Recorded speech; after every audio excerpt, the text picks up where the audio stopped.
Students எல்லாரும் எப்படி இருக்கீங்க? நான் உங்களோட ஷபானாக்கா பேசுகிறேன் ஹிபா மேக்ஸ் சேனல்லேருந்து.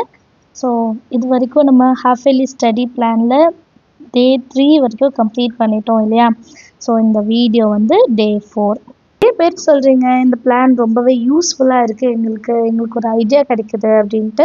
ஸோ ஆக்சுவலாக இந்த வீடியோஸோட மோட்டிவே அதுதான், உங்களை மோட்டிவேட் பண்ணணும், உங்களை நிறைய சம் சால்வ் பண்ண வைக்கணும், நிறைய மார்க் ஸ்கோர் பண்ண வைக்கணும், அண்ட் நமக்குள்ளேயே ஒரு கான்ஃபிடென்ஸ் லெவல் வந்து இன்க்ரீஸ் ஆகணும். இதுதான் கம்ப்ளீட்டாக இந்த பிளானுக்கான மோட்டிவ். அண்ட் இதுக்கு நிறைய பேரண்ட்ஸ் சப்போர்ட் இருக்குது. நிறைய பேர் கமெண்ட் பண்ணிட்டு வரீங்க. இந்த வீடியோவில் வந்து டே 3ல் வந்து 2-3 கொஸ்டின்ஸ் கேட்டிருந்தாங்க. ஸோ அதுவும் என்னன்னு சொல்கிறேன் சரிங்களா? ஸோ உங்களுக்கு எதாவது டவுட் இருக்குது இந்த மாதிரினா நீங்கள் கமெண்ட் பண்ணுங்கள். நான் அடுத்த நாளைக்கு வந்து அதோட சொல்யூஷன் என்ன பண்ணலாம், இன்னொரு ஐடியா என்ன அப்படின்றத நான் சொல்கிறேன். ஸோ அது உங்களுக்கு ஃபாலோ ஆகும்போது இன்னும் பெட்டராகவே இருக்கும் சரிங்களா? அண்ட் டே 3 வரைக்கும் சம் சால்வ் பண்ணி முடிச்சிட்டிங்களா இல்லையான்னு மறக்காமல் கமெண்ட்டில் சொல்லுங்கள். அண்ட் இந்த வீடியோஸ் எல்லாம் உங்களுக்கு பிடிச்சிருந்தா மறக்காமல் லைக் பண்ணுங்கள். நிறைய லைக் பண்ணும்போது தான் நிறைய ஸ்டூடெண்ட்ஸ்க்கு இது ஷேர் ஆகும். இப்போ நம்ம சப்ஸ்கிரைபர்ஸ்க்கு இந்த விஷயம் தெரியுது, நோட்டிஃபிகேஷனில் போடும். பட் புதுசாக இன்னும் நிறைய ஸ்டூடெண்ட்ஸ் இருக்காங்க. ஸோ அவங்களுக்கும் இது போய் ரீச் ஆகணும். அப்போ தான் அவங்களுக்கும் அது யூஸ்ஃபுல்லாக இருக்கும் இல்லையா? நம்மளால் இன்னொருத்தவங்க கொஞ்சம் மார்க் இன்க்ரீஸ் எடுத்தாலும் நமக்கு அதில் ஒரு சந்தோஷம் இருக்கும் இல்லையா? ஸோ மறக்காமல் இந்த வீடியோஸ் எல்லாம் ஷேர் பண்ணுங்கள், நிறைய லைக் பண்ணுங்கள். அண்ட் இப்போ தான் ஃபர்ஸ்ட் டைம் நம்ம வீடியோ பார்க்குறீங்கன்னா மறக்காமல் நம்ம சேனலை சப்ஸ்கிரைப் பண்ணிவிட்டு கூடவே பெல் ஐக்கானை செலக்ட் பண்ணிடுங்க. அப்போ தான் இந்த மாதிரி வீடியோஸ் எல்லாம் உங்களுக்கு நோட்டிஃபிகேஷனுக்கு வரும். அண்ட் வாட்ஸ்அப் சேனலோட லிங்க் நான் டிஸ்கிரிப்ஷனில் கொடுத்துருக்கேன், அதுலேயும் ஜாயின் பண்ணுங்கள். ஒருவேளை நோட்டிஃபிகேஷனில் வரல அப்படின்னா நான் அதுலேயும் லிங்க் போஸ்ட் பண்ணுவேன். ஸோ தட் உங்களுக்கு கண்டிப்பாக எந்த ஒரு பிளானும் மிஸ் ஆகாமல் உங்கள்கிட்ட வந்து சேரும் சரிங்களா? நிறைய பேர் கேட்குறீங்க, இன்றைக்கி தான் நான் வீடியோ ஃபஸ்ட்டு பார்க்குறேன், ஸோ இன்றைக்கி நான் ஸ்டார்ட் பண்ண இது ஓகேவாகுமா ஹாஃப் இயர்லிக்கு அப்படின்னு கேட்குறீங்க. தாராளமாக நீங்கள் செய்யலாம். ஏன்னா இது எல்லாமே இம்பார்ட்டன்ட் கொஷின்ஸ் தான். இப்போ நான் ஒரு வீடியோவில் வந்து மொத்த சிலபஸோட இம்பார்ட்டன்ட் கொஷின்ஸ் கொடுத்துட்டேன்னு வைங்களேன், நீங்கள் புக்கில் மார்க் பண்ணிடுவீங்க. இதுக்கப்புறம் இதை ப்ராக்டிஸ் பண்ணலான்னு நினைப்பீங்க. பட் ப்ராக்டிஸ் பண்ணுவோமா? அது கொஸ்டின் மார்க் தான். கரெக்டாக? ஒரு சில பேர் வந்து ப்ராக்டிஸ் பண்ணிவிடுவோம், ஒரு சில பேர் நாளைக்கு பண்ணலான்னு மிஸ் பண்ணுவோம்.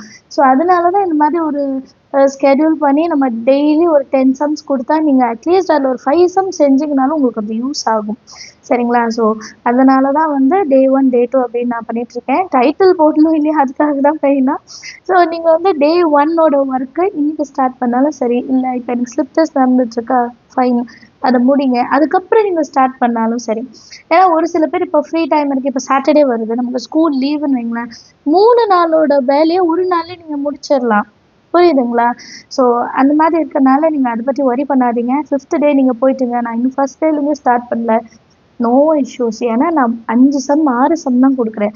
நீங்களாம் ஒரு நாளைக்கு ஒரு எக்ஸசைஸ் மேலேயே ஒர்க் அவுட் பண்ணுறீங்க. புரியுதுங்களா? அப்போ நான் கொடுக்குற 2 நாள் ஒர்க்கெல்லாம் நீங்கள் ஒரு நாளே முடிச்சிடலாம் இல்லையா? ஸோ அதனால் அந்த மாதிரி கவலைப்படாதீங்க. இன்றைக்கி நீங்கள் பார்க்க ஆரம்பித்தாலும் சரி, அதுக்கு ப்ரீவியஸ் டேவோட வீடியோஸ் எடுத்து பாருங்கள். அதில் இருக்க கொஷின்ஸ் தான் நீங்கள் ஒர்க் அவுட் பண்ணுறீங்களா இல்லையா, இதெல்லாம் இம்பார்ட்டன்ட் கொஷின்ஸ் அப்படின்னு நீங்கள் மார்க் பண்ணி வச்சுட்டாலே போதும். உங்கள் நாலேஜுக்கு அது வந்துட்டாலே போதும். இதெல்லாம் இம்பார்ட்டன்ட் கொஷின்ஸ்லாம் இதை மிஸ் பண்ணக்கூடாது அப்படின்னு நீங்கள் நினச்சிட்டாலே போதும். நான் நினச்சது சக்ஸஸ் ஆகிடும் சரிங்களா? ஸோ டே 4க்கான ஒர்க் என்ன அப்படின்னு பார்க்கலாம். டே 4க்கான ஒர்க் ஃபர்ஸ்ட் சாப்டர்லேருந்து எடுத்திருக்கேன். ஏன்னா நிறைய பேர் கேட்குறீங்க, எங்களுக்கு முதல்ல ஃபர்ஸ்ட் சாப்டர்லேருந்து சொல்லுங்களேன் அப்படின்னு சொல்லிட்டு. ஆக்சுவலாக ஏன் ஃபர்ஸ்ட் சாப்டர் முதல்ல கொடுக்கலன்னா, இது நிறைய வாட்டி நம்ம ப்ராக்டிஸ் பண்ணியிருப்போம். அப்போ நமக்கு ஒரு அசால்ட்டு தனம் வந்துடும். இது எனக்கு ஆல்ரெடி தெரியும், அதனால இன்றைக்கி நான் ஸ்கிப் பண்ணுறேன், நான் 4லேருந்து செய்கிறேன் அப்படின்னு சொல்லிடுவீங்க. ஸோ அதனால தான் அது நான் தரலை. ஃபஸ்ட்டு சாப்டர் வந்து ரொம்பவே முக்கியம். என்ன பிரச்சனைன்னு சொல்கிறேன்.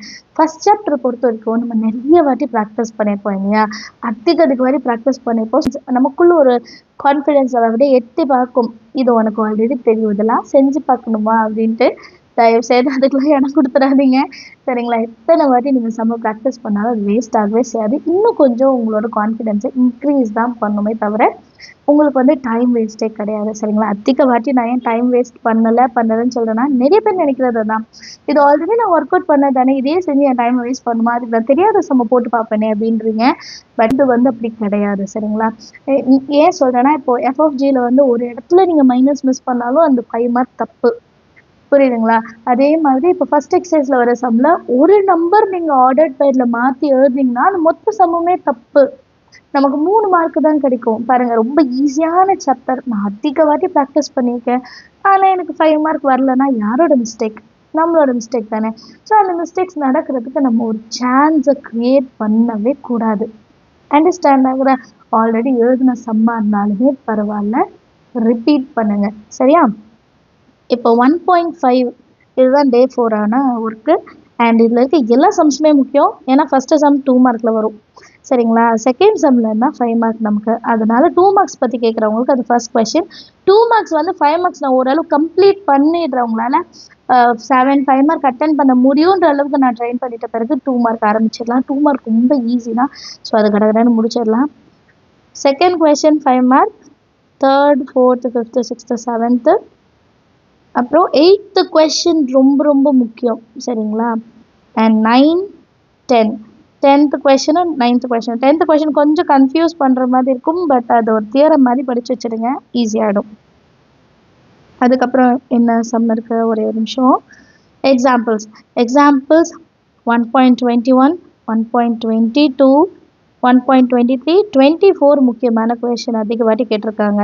என்னன்னா இப்போ 8th கொஷின் சொன்ன பார்த்தீங்களா, இந்த 8th கொஷினில் வந்து எஃப்எஃப்ஜி, அதாவது 3 டேர்ம்ஸ் வந்தாலே அது முக்கியம் அப்படின்னு ஞாபகம் வச்சுக்கோங்க. எப்போவுமே இந்த கே வேல்யூ கண்டுபிடிக்கிறது அதுவும் கேட்பாங்க, இந்த மாதிரி 3 வேல்யூ வர்றதும் கேட்பாங்க. சரிங்களா? இந்த மாதிரி கொஷின்ஸ் தான் வரும். ஸோ தைரியமாக இதை ப்ராக்டிஸ் பண்ணுங்கள். அண்ட் எல்லாமே ஒரே மாடலில் இருக்குது. நான் ஒரு சம் தான் பண்ணுவேன், தயவு செய்து சொல்லாதீங்க. நான் ஆல்ரெடி இதை பற்றி பேசிட்டேன் நிறைய.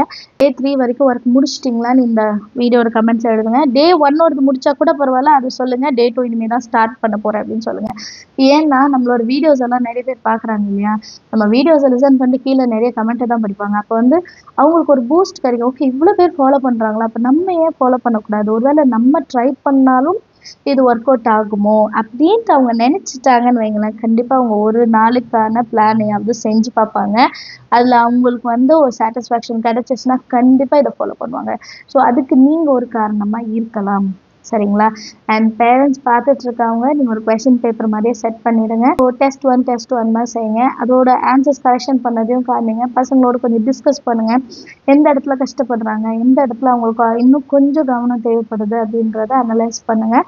அந்த இடத்த தான் நம்ம மாற்றணும். சரிங்களா? இப்போ ஒரு கொஷினில் தப்பு வந்திருக்குன்னா அந்த ஃபுல் கொஷினை திருப்பி படித்து எழுதுறத விட எந்த இடத்துல தப்பு வருது, அதில் என்ன தப்பு அவங்க பண்ணாங்க, அதுதான் முக்கியம். அது தெரிஞ்சதான் அடுத்த வாட்டி அந்த தப்பு பண்ண மாட்டாங்க. நம்ம திருப்பி ஃபர்ஸ்ட்லேருந்து எழுதும்போது அதே இடத்துல அந்த பிள்ளைங்க மிஸ்டேக்ஸ் பண்ணுவாங்க கண்டிப்பாக. ஏன்னா அந்த இடத்துல என்ன தப்பு பண்ணாங்கன்ட்டு அவங்க பார்க்கலன்னா அதை எப்படி மாற்றிப்பாங்க, முடியாது இல்லையா? ஸோ அந்த விஷயம் வந்து நம்ம கண்டிப்பாக பார்க்கணும். இப்போ நீங்கள் வெளியே அனுப்புறீங்க, டீச்சர்ஸ் அதை சொல்லிடுவாங்க.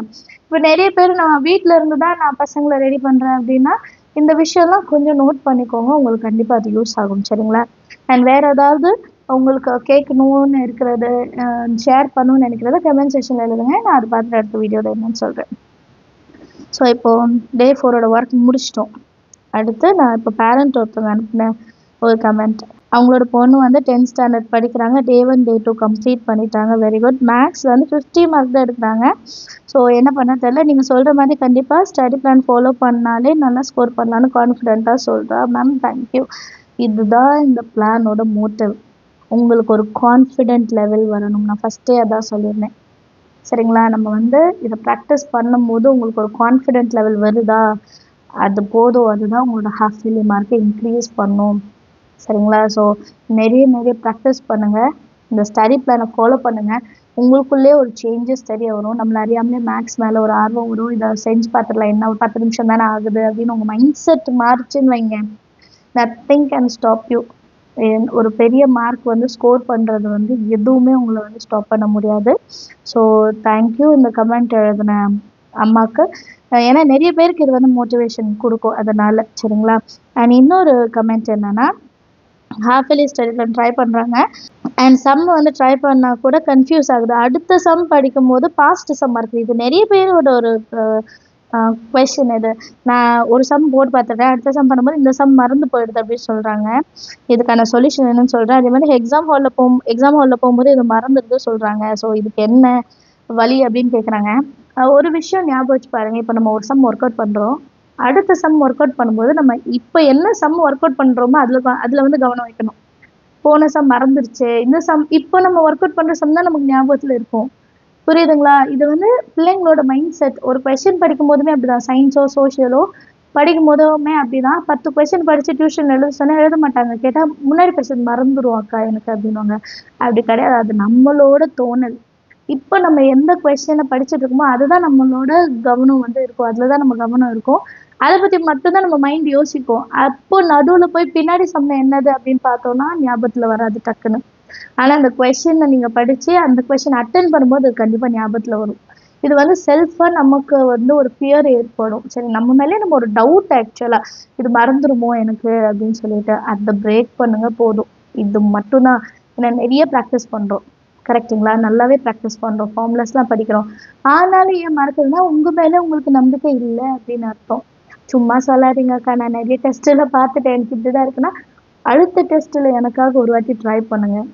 எனக்கு இந்த சம் மறக்காது, எனக்கு இது மறந்து போகாதுன்னு முதல்ல நீங்கள் நம்புங்க, சரிங்களா? அப்போ எக்ஸாம் அட்டென்ட் பண்ணுங்கள். அண்ட் இந்த மாதிரி மைண்ட் செட் இருந்துச்சுன்னா வீட்டிலேயே ஒரு குட்டி டெஸ்ட் மாதிரி எழுதி பாருங்கள். இப்போவும் டெஸ்ட்டு தானே எழுதி பார்க்குறோம், அப்படி கிடையாது. ஒரு கொஸ்டின் பேப்பராக செட் பண்ணுங்கள். Day 1 டெஸ்ட்டுன்னு எழுதுங்க, டேட் எழுதுங்க, டைமிங் செட் பண்ணுங்கள். ஆன்சர் த ஃபாலோயிங் போட்டு 5 கொஸ்டின் போட்டு 5 × 5 25 மார்க் எது ஒரு கொஸ்டின் பேப்பர் ரெடி பண்ணுங்கள்.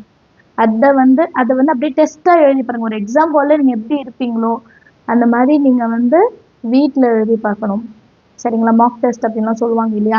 டெஸ்ட் எழுத முன்னாடி ஒரு ரிஹர்சல் பார்க்கணும் நம்ம. ஸோ இந்த டெஸ்ட்டில் நீங்கள் எல்லா கொஸ்டின் அட்டென்ட் பண்ணிடுவீங்க. ஏன்னா இது எக்ஸாம் ஹால் கிடையாது, உங்களுக்கு அந்த பயம் வராது, நீங்கள் எழுதிடுவீங்க. எக்ஸாம் ஹாலில் நினச்சி உங்களுக்கு பயம் இருக்கிறனால மட்டும்தான் உங்களுக்கு அந்த தோணலே வருது, புரியுதுங்களா? அதை ஓவர் கம் பண்ணுங்க போதும். கான்ஃபிடென்ட்டாக இருங்க, உங்களை நீங்கள் நம்புங்க. உங்களே நீங்கள் நம்பலைன்னா வேறு யார் நம்ப முடியும்? நீங்கள் நம்புங்க, உங்களால் அட்டென்ட் பண்ண முடியும் நினைங்க, அது போதும், சரிங்களா? அந்த நினைப்பை நம்ம வந்து காப்பாற்றி கொண்டு போயிடும். கிளியரா? ஸோ இது 2 விஷயம் நான் இந்த வீடியோவில் சொல்லணும்னு நினச்சேன். இந்த கமெண்ட்டை படித்த உடனே இதே மாதிரி உங்கள் பசங்க எதுலையாவது ஸ்ட்ரகிள் ஆகிறாங்கன்னா மறக்காமல் அதை கமெண்ட்டில் எழுதுங்க, சரிங்களா? நான் வந்து அதை என்ன அப்படின்றத நான் சொல்கிறேன். இதெல்லாம் என்னோட சஜஷன்ஸ், புரியுதுங்களா? இப்போ என் ஐடியா ஒரு சில பேருக்கு ஒர்க் அவுட் ஆகும், ஒரு சில பேருக்கு ஒர்க் அவுட் ஆகாது. ஆனால் இதை கேட்கும்போது ஒரு சில பேரண்ட்ஸ் சொல்லலாம், இதே மாதிரி என் பொண்ணுக்கு இருந்து நான் இந்த மெத்தட் ஃபாலோ பண்ணேன், நீங்களும் ட்ரை பண்ணுங்கன்னு யாராவது எழுதுங்க. ஏன்னா எனக்கு கொஞ்சம் விஷயம் தான் தெரியும், சரிங்களா? இப்போ நிறைய பேர் சொல்லுவாங்களா, நம்ம எப்போவுமே கற்றுக்கிறது கம்மி தான், நம்ம இன்னும் தெரிஞ்சுக்க வேண்டியது நிறைய இருக்கிறது சொல்லுவாங்க இல்லையா? அந்த மாதிரி இது வந்து என்னோட ஒரு அனுபவத்தில் நான் சொல்கிறது. இதே மாதிரி உங்களுக்கு நிறைய அனுபவம் இருக்கும். ஒரு சில டீச்சர்ஸ் பார்க்கலாம், நிறைய பேர் லைக் நிறைய எக்ஸ்பீரியன்ஸ் உள்ளவங்க பார்க்கலாம் என்னை விட.